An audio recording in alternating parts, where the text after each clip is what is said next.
오늘 성경 말씀은 에스라 8장 15절에서 23절입니다.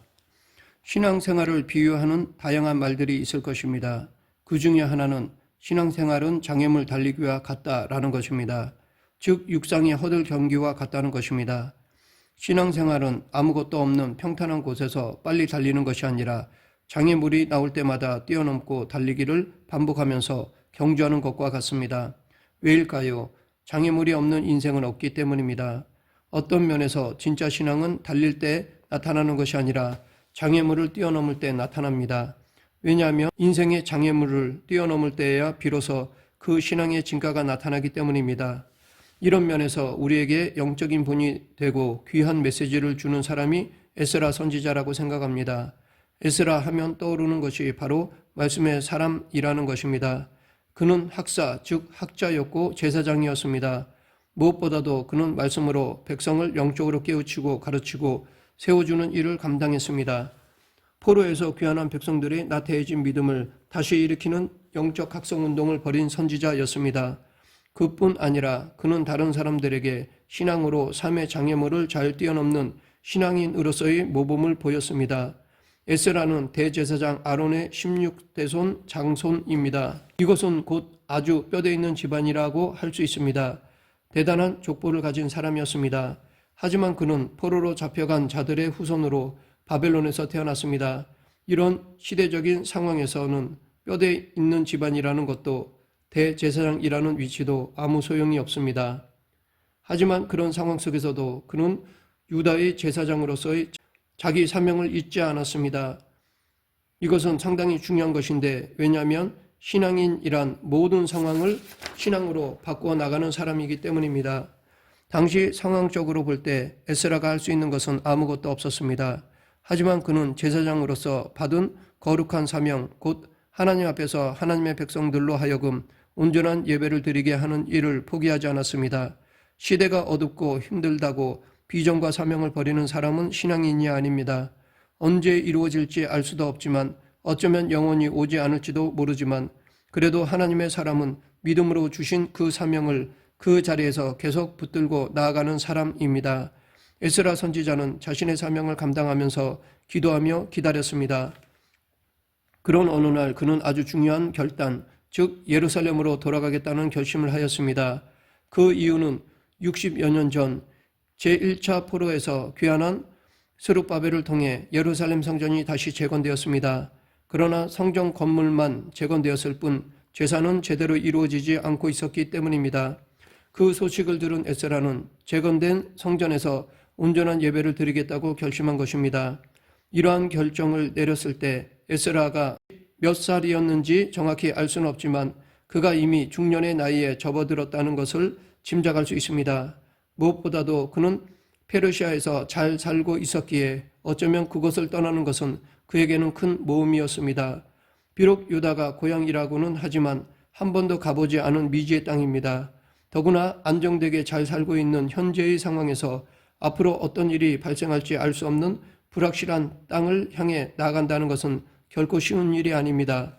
그러나 그는 소명을 받아 사명을 감당하고자 한 사람이기에 결단을 내리고 길을 떠난 것입니다. 이것이 바로 신앙인이라 하겠습니다. 그는 당시 페르시아 왕인 아닥사스다에게 예루살렘으로의 귀환을 요청하고 왕의 허락을 받아냈습니다. 그 후 그는 자기와 같이 갈 사람들을 모집하여 출발하려고 아하와 강가에 모였는데 문제가 생겼습니다. 오늘 본문 15절, 내가 무리를 아하와로 흐르는 강에 모으고 거기서 3일 동안 장막에 머물며 백성과 제사장들을 살핀즉 그 중에 레위 자손이 한 사람도 없는지라. 이들은 단순히 고향을 방문하기 위해 모인 것이 아닙니다. 그들은 영적인 각성을 하고 다시 온전한 예배를 회복하기 위해 모인 것입니다. 그런데 정작 예배를 섬길 수 있는 레위 자손이 한 사람도 없었습니다. 여기서 그들은 장애물을 만난 것입니다. 난간에 봉착한 것입니다. 하지만 에스라에게는 이런 어려운 상황과 난간을 풀어낼 수 있는 아주 특별한 영적 비밀이 하나 있었습니다. 그것은 18절에 나오는 그가 늘 의지하는 우리 하나님의 선한 손의 도우심입니다. 이것은 에스라만이 아니라 모든 신앙인들의 변수입니다. 객관적으로는 정말 불가능해 보이는 상황이지만 우리 하나님의 선한 손의 도우심이 있으면 불가능이 가능으로 바뀌는 것입니다. 에스라는 바로 이 하나님의 선한 손의 도우심을 힘입어 함께 유다로 돌아가기 위해 필요한 레위 자손 38명과 그들을 수종하는 220명을 구할 수 있었습니다.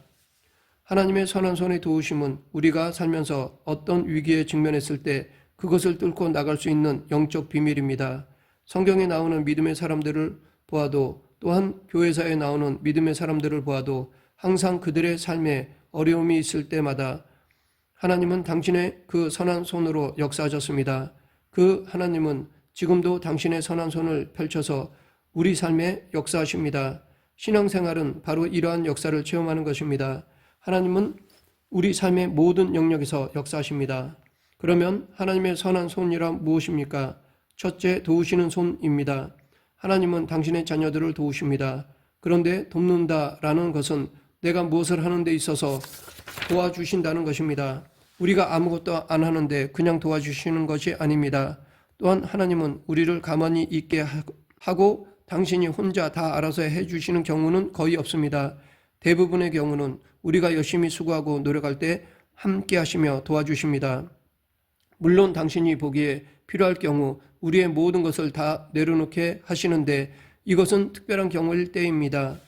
둘째, 잡아주시는 손입니다. 신앙생활 가운데 어떤 난관에 부딪히게 되면 마음이 흔들리게 되고 그러다 보면 쓰러지게 됩니다. 바로 그럴 때 잡아주시는 손이 바로 하나님의 선한 손입니다. 우리 믿음의 중심이 흔들릴 때, 그렇게 흔들려서 쓰러질 때 잡아서 일으켜 주시는 손이 바로 우리 하나님의 선한 손이라는 것입니다.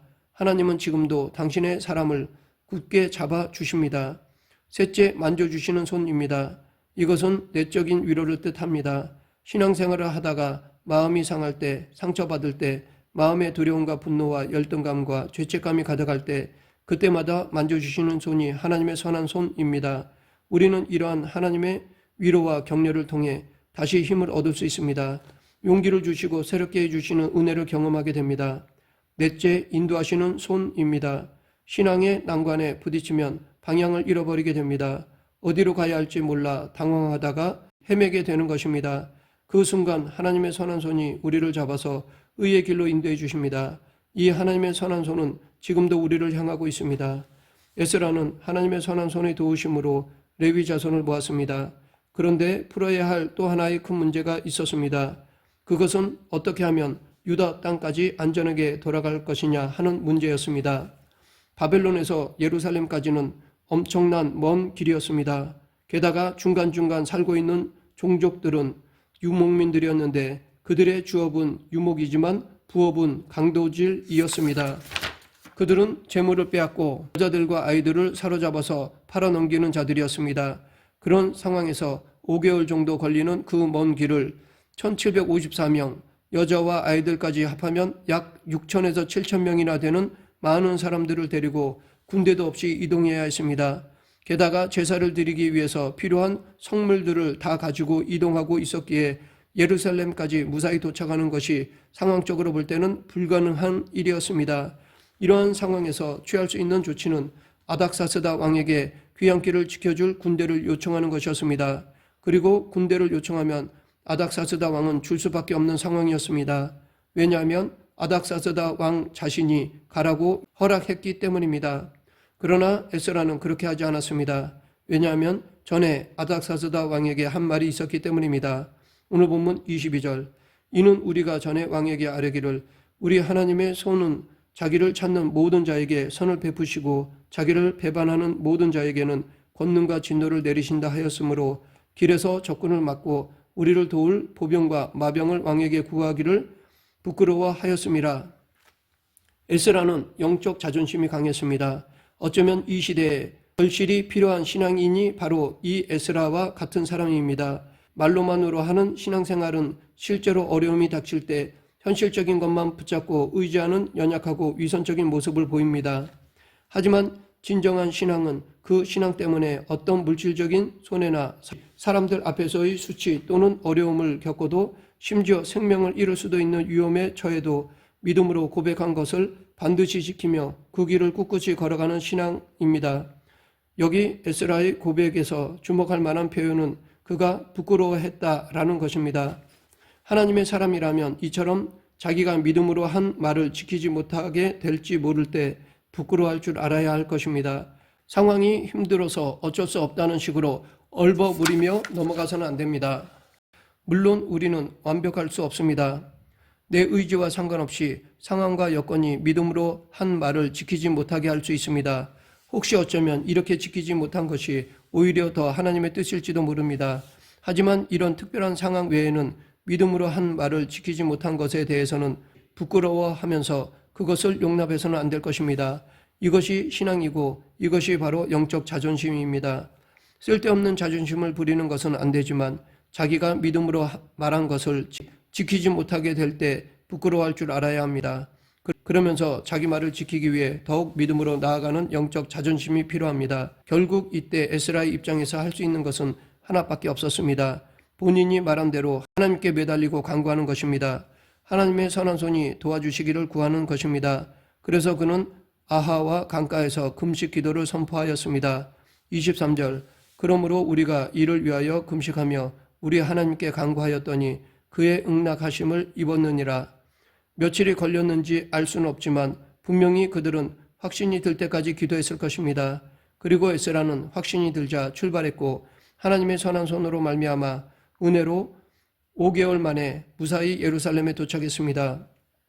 이 사건을 통해 알 수 있는 것은 살아가면서 직면하게 되는 어려움을 돌파하기 위해서는 하나님의 선한 손의 도우심을 구해야 한다는 것입니다. 그리고 그 선한 손의 도우심을 구하는 방법은 기도밖에 없다는 것입니다. 우리는 기도할 때 인간적인 생각과 판단을 모두 내려놓고 기도해야 합니다. 나의 생각이나 확신은 중요하지 않습니다. 비록 상황을 보면 좋은 결과를 확신할 수 없더라도 혹은 믿기 힘들더라도 하나님의 선한 손의 도우심을 기다리는 가운데 결국 모든 것이 합력하여 선을 이루게 하실 하나님의 역사를 기대하면서 기도해야 할 것입니다. 그런데 우리는 단지 문제 해결에 대한 하나님의 선한 손의 도우심만으로 끝내서는 안 됩니다. 즉 문제를 해결해 주신 하나님의 선한 손의 도우심에 감사하되 이것으로 끝내서는 안 된다는 것입니다. 우리는 이보다 더 중요한 것을 깨달아야 합니다. 이 하나님의 선한 손의 도우심은 더 중요한 것을 깨닫게 하기 위한 도구일 뿐입니다. 즉 우리는 하나님의 선한 손의 도우심을 통해 하나님의 동행하심과 사랑과 역사하심을 깨달아야 합니다. 하나님의 도우심을 받는 것에서 멈추지 말고 이를 통해 하나님의 살아계심을, 하나님의 사랑하심을, 내가 하나님의 사람임을 깨닫는 것이 더 중요합니다. 이렇게 우리는 문제 앞에서 늘 하나님과의 관계를 더 굳건히 다져 나가야 할 것입니다. 우리는 우리 앞에 놓인 문제들을 통해 하나님을 바라보고 하나님을 의존하고 하나님께 위탁함으로 하나님과의 관계를 더 다져나가는 도구로 활용해야 할 것입니다. 만약 그렇지 못하고 단지 문제 해결만을 위해 하나님을 찾는다면 문제 해결 뒤에 다시 하나님을 멀리할 수 있습니다. 성경에 나오는 사람들뿐 아니라 실제 우리 주변에서도 하나님의 큰 은혜를 체험했음에도 불구하고 믿음이 커지기는커녕 오히려 세상으로 더 빠지는 사람들을 볼 수 있습니다. 인간은 타락했기에 화장실 들어갈 때와 나올 때가 다르듯이 문제가 해결되면 하나님을 잊어버리는 경우가 많습니다. 예수님이 두로와 시돈 지역에 가신 적이 있습니다. 거기서 스로보니게 여인을 만나셨는데 다른 복음서에는 가나안 여인이라고 되어 있습니다. 어쨌든 이방인이 확실한 그 여자가 믿음을 가지고 예수님께 나왔습니다. 자기 딸이 귀신 들려 고통을 받고 있는데 고쳐달라고 하였습니다. 그런데 그때 예수님이 굉장히 냉정하게 자녀의 떡을 취하여 개들에게 던짐이 마땅치 아니하니라 라고 하셨습니다. 하지만 그 여인은 순간 예수님이 말씀하신 개라는 말이 더러운 개가 아니라 애완견 같이 사랑스러운 개임을 깨달았습니다. 그래서 그녀는 주여 올소이다마는 상 아래 개들도 아이들의 먹던 부스러기를 먹나이다 라고 대답했던 것입니다. 예수님은 단지 여인의 딸을 고쳐주시기만 했다면 그것으로 끝일 뿐입니다. 하지만 예수님은 그 여인의 딸의 병만 고쳐주실 뿐 아니라 그 여인을 하나님의 자녀로 초청하셨습니다. 이런 예수님의 마음을 깨닫고 여인은 예수님의 초청에 임하였습니다. 그리고 당신의 초청에 참여한 그 여인에게 예수님은 믿음이 크다고 칭찬해 주셨던 것입니다. 우리도 기도할 때 단지 문제 해결만 받고 끝나는 것이 아니라 이 해결을 통해 하나님과의 관계가 더 굳건해지는 자리에까지 나가야 합니다. 바로 이것이 하나님의 선한 손의 도우심을 체험하는 사람의 신앙생활입니다. 말씀을 맺겠습니다. 우리는 살아가면서 예기치 않은 많은 문제들을 만납니다. 그럴 때 우리는 믿음의 자존심을 가지며 하나님의 선한 손의 도우심을 구해야 합니다. 그런데 단지 문제 해결만을 위해 하나님의 도우심을 구한다면 우리는 문제가 해결되면 다시 전의 모습으로 돌아갈 수 있습니다. 하지만 우리는 하나님의 선한 손의 도우심을 체험하며 더욱 하나님을 가까이 하고 더욱 하나님을 신뢰해야 합니다. 우리 모두 어떠한 상황 속에서도 하나님과의 관계가 더 다져지는 인생이 되기를 간절히 축원합니다. 생사화복을 주관하신 하나님 아버지, 어떤 상황 속에서도 하나님과의 관계를 유지하고 특히 어려울수록 더더욱 하나님과의 관계를 다져나가는 그리스도인이 되게 하여 주시옵소서. 예수님 이름으로 기도드립니다. 아멘.